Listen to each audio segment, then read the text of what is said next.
Saving Sweetness by Diane Stanley.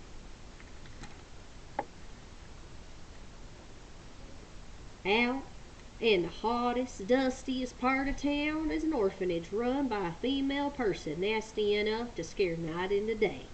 She goes by the name of Mrs. Sump, though I doubt there ever was a Mr. Sump on account she looks like something a cat drug in and a dog wouldn't eat. I heard that Mrs. Sump doesn't much like seeing the orphans resting or having any fun, so she puts them to scrubbing them forward with toothbrushes. Even the ittiest bittiest orphan, little Sweetness. So one day, Sweetness hit the road. I found out right away because Mrs. Sump came busting into the loopy little saloon, hollering like a banshee. "Sheriff!" she yelled. That's me. "That provoking little twerp! That dear child Sweetness done disappeared, and I'm fit to be tied worried about that poor thing all pink and helpless, wandering lost on the plains and stepping on scorpions and falling into holes and such. You gotta bring her back alive, safe, before she runs into Coyote Pete." That did it. Scorpions were one thing, but Coyote Pete is as mean as an acre of rattlesnakes and the toughest, ugliest desperado in the West. So I got my star and I buckled on my gun belt and headed west. It was hot as blazes. Seemed like the wind was too tired to blow. Then it got hotter. Hours passed, and what with the sun beating down on me, I commenced to feel thirsty. That was when I realized that it would have been prudent to bring along some water. After some more hours, I begun to stagger with the thirst, and the next thing I knowed, I was plopped down in the dirt. Fortunately, I was in the shade of a big cactus, so I decided to stay there for a spell to catch my breath. Next thing I knew, I felt this cool, delicious water trickling over my tongue. I popped open my eyes, and there, just a shadow against the sun, was little Sweetness and her big canteen. As soon as I was watered up enough to make words come out of my mouth, I said, "Why, Sweetness, thank heaven I've saved you." And she said, "Yes, sir, thank you." That little orphan is just as cute as a speckled pup under a wagon. "Now I've come to take you home," says I. "I don't want to go home," says she. "I'm tired of scrubbing floors with a toothbrush." "What can't be cured must be endured," I told her. Now I thought this was very wise advice, but the orphan didn't seem to think so, 'cause she lit off like she was trying to catch yesterday. This day was going from bad to worse. Now I was going to have to save that orphan again. Also, if you know anything about the desert, you know that when the sun goes down in all its glory, it starts to cool off, and then it gets right cold. Also, the snakes come out. So I headed off after Sweetness, all shivering and wishing I brought a blanket. I got to feeling a trifle hungry, too. Seems like I was wandering around among the snakes and the rocks for a coon's age, till I was so tuckered out, I just curled up against a bush and went to sleep. Pretty soon I commenced to dream that I was home with my own dear mama, sitting round the fire all toasty warm, and she's cooking something nice. Then I woke up, and there's the orphan, and a campfire, and that little tyke was a toasting marshmallows. What? Says she. Well, don't that just beat all? "Now looky here, Sweetness," I says to her while I was gobbling down them marshmallows. "This is the second time I done saved you, and I'd very much appreciate it if you'd stay saved. So we're gonna mosey on back to that there orphanage right now." Well, I'll be darned. She did start to cry. "Don't you like me?" she asked.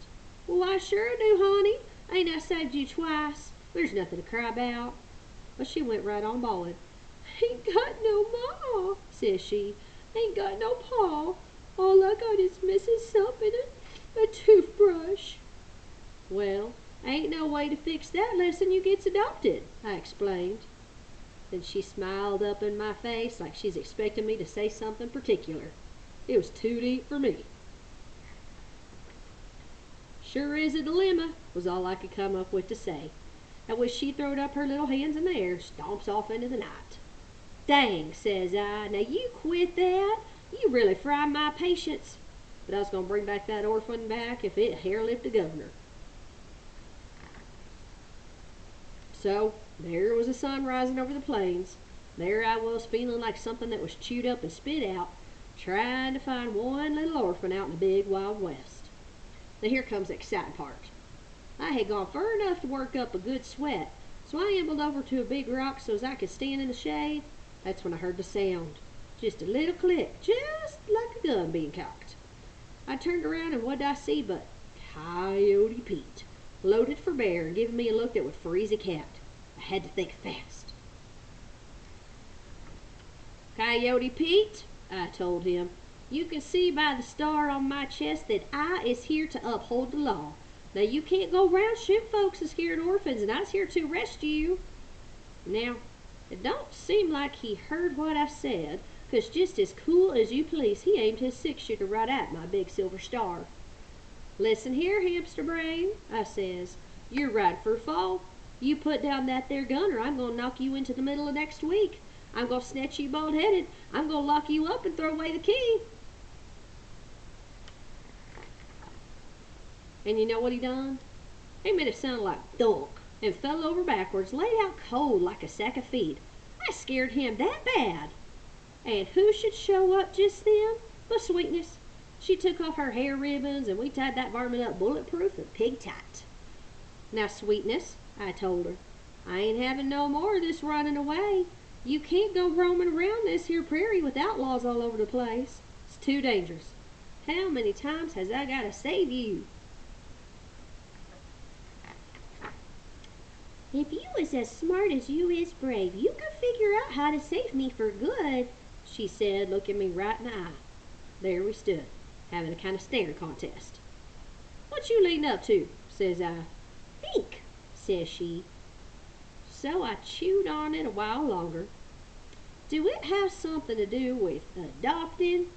You're getting it, says she. I was starting to get a kind of pretty picture up in my head regarding me and little Sweetness and a couple of rocking chairs by the fire. Well, sweet child, I says to her, I knows I's a rough character, but if you was to agree to it, I could adopt you. Paw, says she, and she fell on me like Grandma on a chicken snake. Then me and Sweetness rolled that varmint all the way back to town. Now here come the ending. That very day I done signing them adoption papers, then that precious child told me about the 7 other orphans and how their toothbrushes was worn down to little nubs with all that scrubbing. So I adopted them too. As for Coyote Pete, we put him in jail and I got a big reward for bringing that varmint to justice. After a few years they let him out and put him in the custody of a parole officer. This was none other than Mrs. Sump, who, as you can see, was out of the orphan business. And I don't know how she done it. But she got that desperado to marry her, and now all he does is scrub that floor. And I can tell you, he jumps when she hollers frog. And that's the truth.